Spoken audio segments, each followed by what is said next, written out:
अमर और लता कुछ बच्चों के साथ घर के बाहर खेल रहे थे। तभी वहां एक साधु बाबा आए। साधु बाबा कहते हुए जा रहे थे, बेटा साधु को कुछ दान करो, बहुत भूखा हूँ, आटा दो, रोटी दो, भगवान तुम्हारा भला करेगा। अंत भला तो सब भला, अंत भला तो सब भला। अमर और लता दोनों ने ही साधु बाबा की बात बड़े ध्यान से सुनी। दोनों दादाजी के पास गए और बोले, दादाजी दादाजी, साधु बाबा आए हैं, ऐसे क्यों कह रहे हैं कि अंत भला तो सब भला, इसका क्या मतलब है?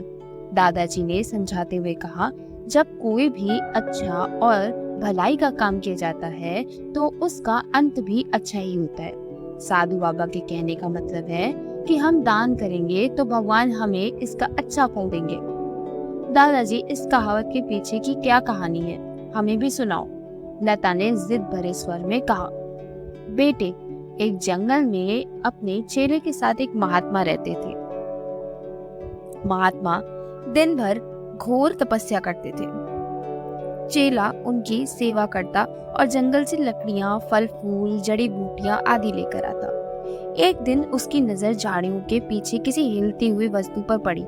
उसने ध्यान से देखा, वहां हिरण का छोटा सा बच्चा घायल हालत में पड़ा छटपटा रहा था।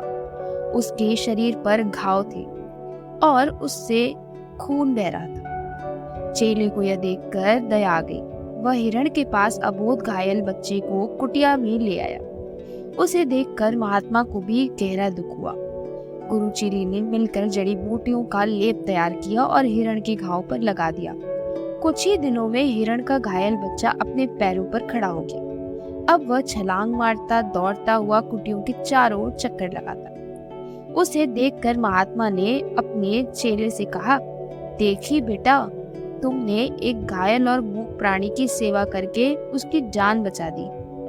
बेटा याद रखो, अच्छे कर्म का परिणाम हमेशा अच्छा ही होता है। हम जो भी कर्म करते हैं उसका फल हमें जरूर मिलता है।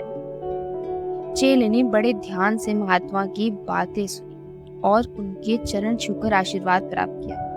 कहानी सुनकर अमर और लता ने दादाजी से कहा, दादाजी अब हम भी अच्छे अच्छे कर्म करेंगे, क्योंकि अंत भला तो सब भला।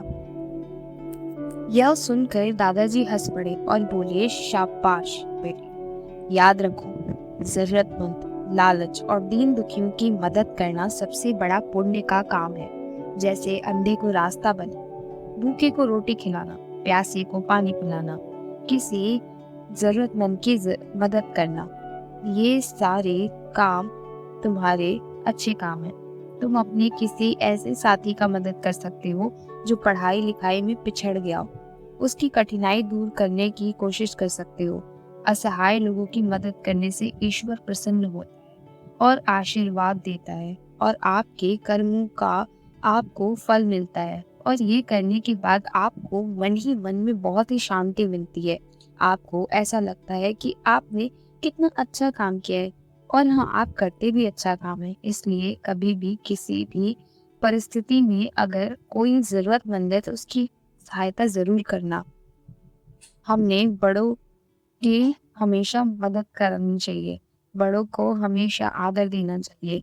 दादाजी की बातें सुनकर अमर और लता ने अपने मन में प्रतिज्ञा की कि भविष्य में वे लाचार लोगों की मदद अवश्य करेंगे। अमर ने एक चार्ट पेपर पर बड़े बड़े अक्षरों में लिखा, अंत भला तो सब भला, और उसने अपने स्कूल के डिस्प्ले बोर्ड पर लगा दिया। इस बात में कोई संदेह नहीं कि इस कहावत को पढ़कर बच्चों के मन में दूसरों की भलाई करने की भावना जागृत हुई है। अंत भला तो सब भला और सबका भला तो अपना भला।